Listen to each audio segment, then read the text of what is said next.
In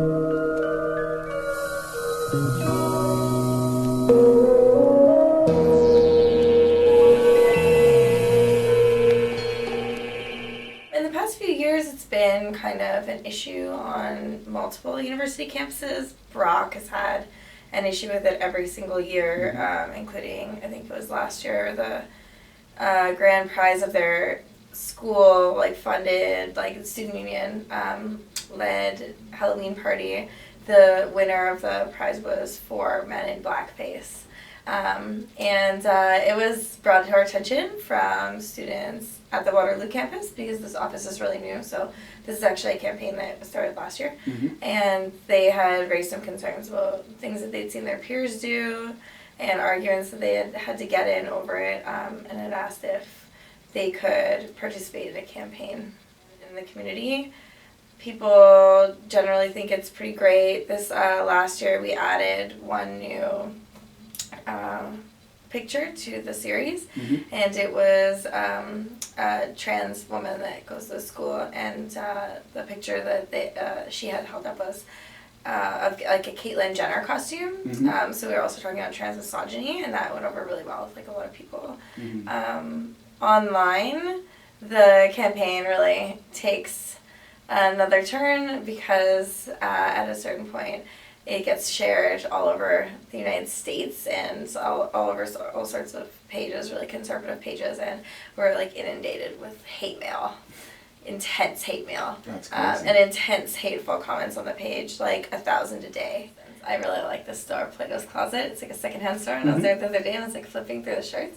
Just like this inundation of like Indigenous symbols and like headdresses, like printed on the tees, like, you know, and like dream catchers and stuff like that. And like that always kind of bothers me. You see someone like wearing it, especially like having like a dream catcher or like something that was like a ceremonial thing on their shirt, and I'm like, you don't even know what that is. You just think it's like cool and it looks neat and it's exotic. So to me it feels like disrespect behind that, and like really all of this cultural appropriation stuff, it comes down to intention. People want to say like, oh, what does it matter if I just like the way this looks and I want to wear it, like it's not a big deal, you should just get over it. But even that intention of you don't want to discuss it or you don't have a problem with wearing it because you literally think it's just meaningless, like is a passing fad for you, you don't like have any interest in like meaningfully engaging with it, which is really the difference between a mutual exchange or a cultural exchange and cultural appropriation, right?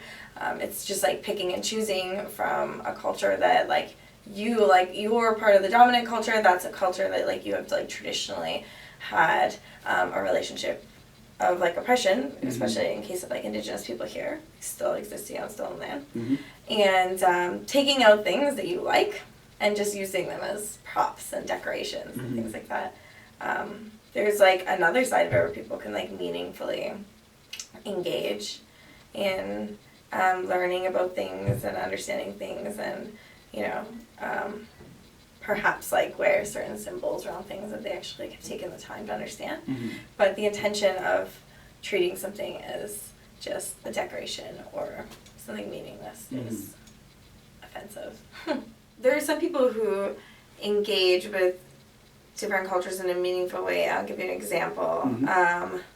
I know someone, a young woman who actually like, you know, went to India, spent like 3 years there, studied under like an Indian yogi and like learned yoga and all this stuff, and like came back. And while she was there, she swore a bindi. She's a white lady.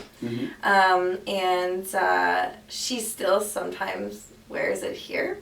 And even though her argument, because for her, that's a line where it's not appropriation, I would argue still against that. But for her, she's like, I wear this and like I understand the meaning of it and it's meaningful to me, and like I do it with like a really serious intention. So for her, that's a line of like, this is not inappropriate. But my argument I make to her is like, when you're walking down the street in Canada and you're a white woman and you're wearing a bindi on your head and nobody knows you, they have no idea of that context. All they're seeing is you consuming that symbol and that thing. And it also just validates their own feelings of being able to go out and do the same thing. Because again, they don't know you, they don't know the context.